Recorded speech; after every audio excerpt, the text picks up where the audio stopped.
Thank you so much for joining us on this Sunday. The Prime Minister took a surprise trip on Friday night to Mar-a-Lago to meet with President-elect Donald Trump. Justin Trudeau flew to Florida just days after Trump threatened hefty tariffs on Canada.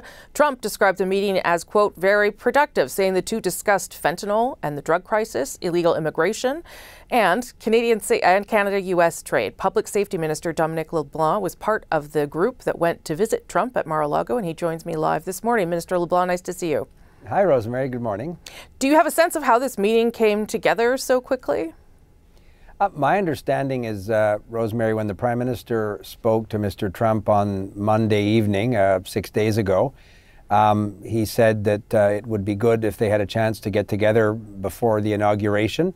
And the President said, why don't you come down for dinner on Friday night at Mar-a-Lago? So it was, the President just invited him in that phone call on Monday, and it came together during the week, and we headed down in the afternoon of Friday. So what was the goal? To go down there and listen to the President, to tell him more? What was the goal of the trip? I think the goal was to, obviously, for the Prime Minister to reestablish what I saw to be a very cordial, respectful relationship. The two men have known each other for a number of years.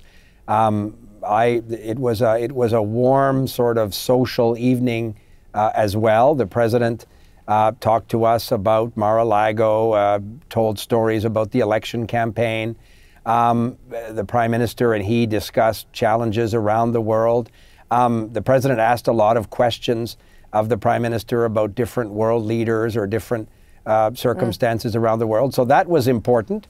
I think it was important to have an opportunity to meet some of his incoming cabinet secretaries. I was sitting at the table close to the incoming Commerce Secretary, who'll also be responsible for the U.S. Trade Representative function, Howard Lutnick. He and I spoke about tariffs and what they would mean to the economy. We spoke about the border. So it was a chance, I think, for the Prime Minister to talk to the President about the importance of the relationship. They talked about energy security. They talked about pipelines. They talked about different conflicts around the world, China, some of the challenges of China. But it was also to understand, as you noted, the threat of tariffs and some of the stuff that we're doing at the border now and additional measures that we're going to take. Okay, and I have a few questions about that. But just so we're clear, you didn't get a commitment from the President-elect to not move forward with the tariffs. That's fair to say. That you didn't get that. But what did you get in terms of any reassurance about the idea of tariffs? So we got, I think, a mutual understanding of what they're concerned about in terms of border security. All of their concerns are shared by Canadians and by the Government of Canada. The President and his cabinet secretaries understood that. We talked about the challenge that fentanyl represents in Canada, and these are shared objectives. We talked about the security posture currently at the border that we believe to be effective. And we also discussed additional measures and visible measures that we were going to put in place over the coming weeks. So, and we also established, Rosemary, a path, a personal series of rapports that I think will allow us to continue to make that case. Sure. Incoming Secretary Lutnick texted me the next morning and wants to get together again in the next few weeks to continue the conversation around the border. So that is very valuable, I think, in helping them understand the shared priorities that we have with their government. So what is happening then with the border, Minister? This is your portfolio. This is your file. The Prime Minister apparently said at that meeting that he was going to increase helicopter patrol. How quickly are we going to see a change in the posture at the border? How much money are you going to put behind it? And will we see that in the fall economic statement? So three questions. We, Rosemary, talked about a lot of the Canada-U.S. cooperation that currently exists. There are literally sections of the border where there are Canadian surveillance cameras and drone coverage, and then a certain sector 100 kilometers away is the American Customs and Border Patrol, and they share the images in real time. So there's such a deep integration currently in terms of border security. So we took stock of that, but we also told them, as we've said publicly, we told the Americans, we said publicly, we're going to look to procure, for example, additional drones, additional police helicopters. We're going to redeploy personnel. As much as a reassurance exercise, we believe that the border is secure. We believe that there has been a long history of effective cooperation between Canada and the United States. And it's a bilateral challenge. We're also concerned about guns. We talked with the Americans about our concern about gun smuggling coming from the south towards the north. So these are all shared concerns that we agreed to continue to work on together. But it's important, I think, to show Canadians and the Americans that we're stepping up in a visible and muscular way. And that's exactly what we're going to do.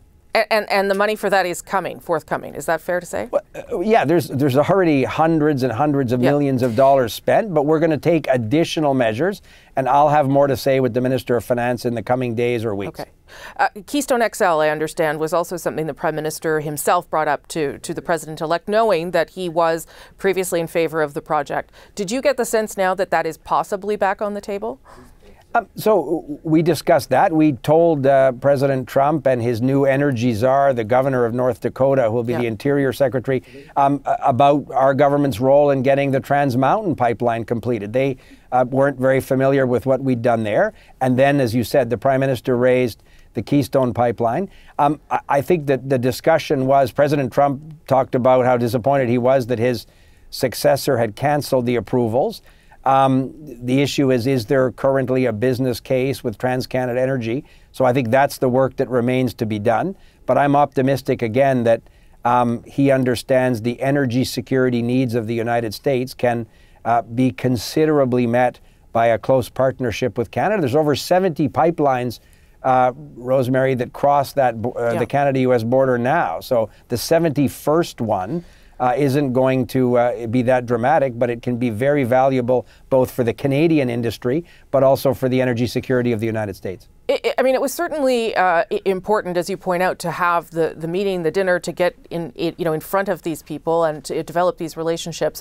But we still are at a point where this threat is hanging over our heads. So, what is concerning you about that reality now, and what do you have to do to make sure it doesn't actually happen? Well, we have to continue to work as we did Friday night with the incoming administration. We have to make the case, which we believe is very strong, about the current security and integrity of the border and the economic consequences to the United States as well as Canada for these tariffs. But Rosemary, the public threat, the social media posting was on Monday evening. 4 days later, we were at his residence in Florida, having dinner to talk about exactly that context. He only becomes president on the 20th of January. We're going to continue to work with his incoming administration, and I'm confident that the Americans will understand that it's not in their interest or in Canada's interest, obviously, to proceed in this way. Just quickly, Minister, because I do think it matters. Did you get the impression that Donald Trump likes Justin Trudeau? Very much so. Very much so. It was a very cordial. At the end, he walked us to the cars, to the front door of Mar-a-Lago. He said to the Prime Minister, keep in touch, call me anytime, talk soon. It was a very cordial, warm dinner. As I say, the President at one point with his iPad was controlling the music. He was asking what people wanted to hear in terms of music. It was a very warm, cordial meeting. And I saw very much the mutual respect and warmth between the two leaders. I thought it was very positive. It was the first time I'd seen the two of them together in a sort of a prolonged way like that. And I thought it would be very important in the coming weeks. Okay, we'll see, Minister LeBlanc. Thank you so much for making the time this morning. Appreciate it very much, sir. Have a great Sunday, Rosemary. Thank you. You too.